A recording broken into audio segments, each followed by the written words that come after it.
test check for panned vocals. Crazy the amount of overdrive on this guitar without any pedals. Crazy, dude. It's your Fishman Fluence pickups in this guitar. No pedals at all.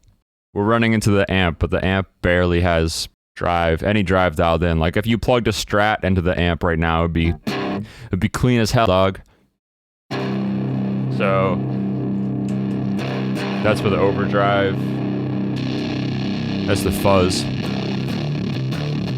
I'm just messing around. So right now we have the big muff into a tube screamer.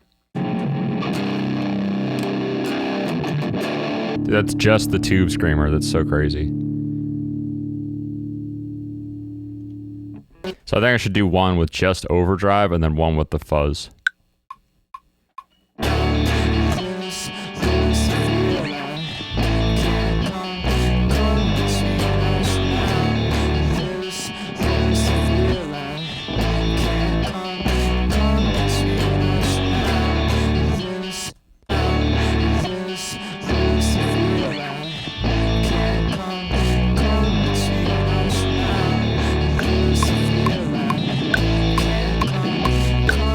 Another trick I like to do when I'm recording guitars is if you've already done like a fuzz layer, the fuzz can kind of get easily lost in the mix if there's not too much top end. So we're running our guitar amp into a Warm Audio 73 preamp, and the trick would be here, like right now, it just sounds like the amp. You know, the preamp is pretty clean, pretty dry.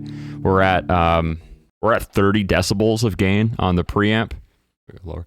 And the trick here is to go from 30 decibels on the preamp up to the maximum. We're going to push that preamp to 80 decibels of gain. And you want to make sure when you do this to turn down the output volume on the pre.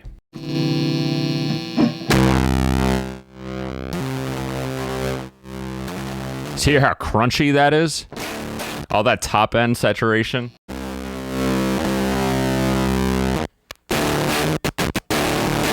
That's tasty. So we're gonna make a new track and just double the riff.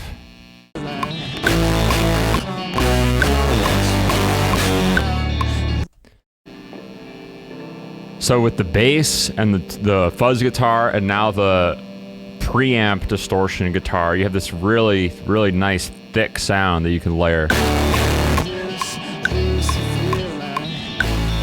So I built that halftime kind of vibe, and I'm thinking we just take it up a notch, right? Just have him play quarter notes the whole way through.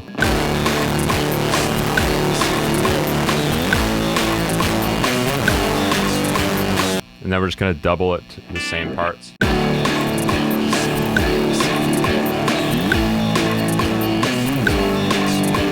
Nice. The fuzz now.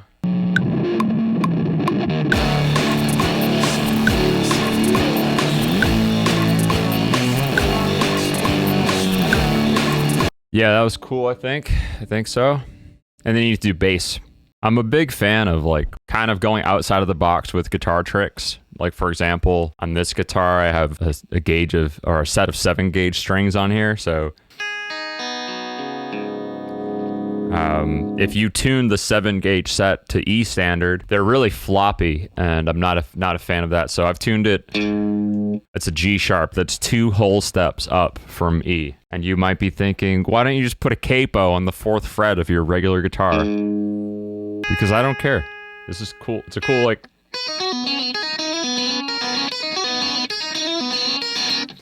Sounds awesome is why I don't. Right? So I'm trying to come up with a cool, like, counter melody, emo riff here. Right?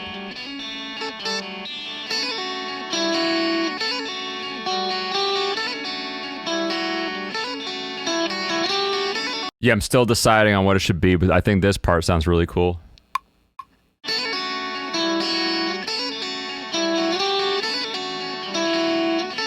No, it was bad. It's a really hard riff.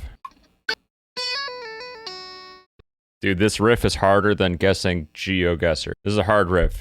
This is like middle of Russia type riff. Just had to write a hard riff, huh? This has got to be like take At least 10. At least take 10.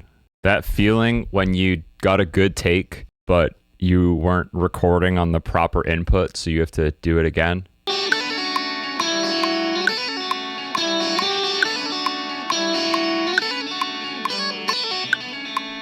I'll take it. That was pretty tight, I think.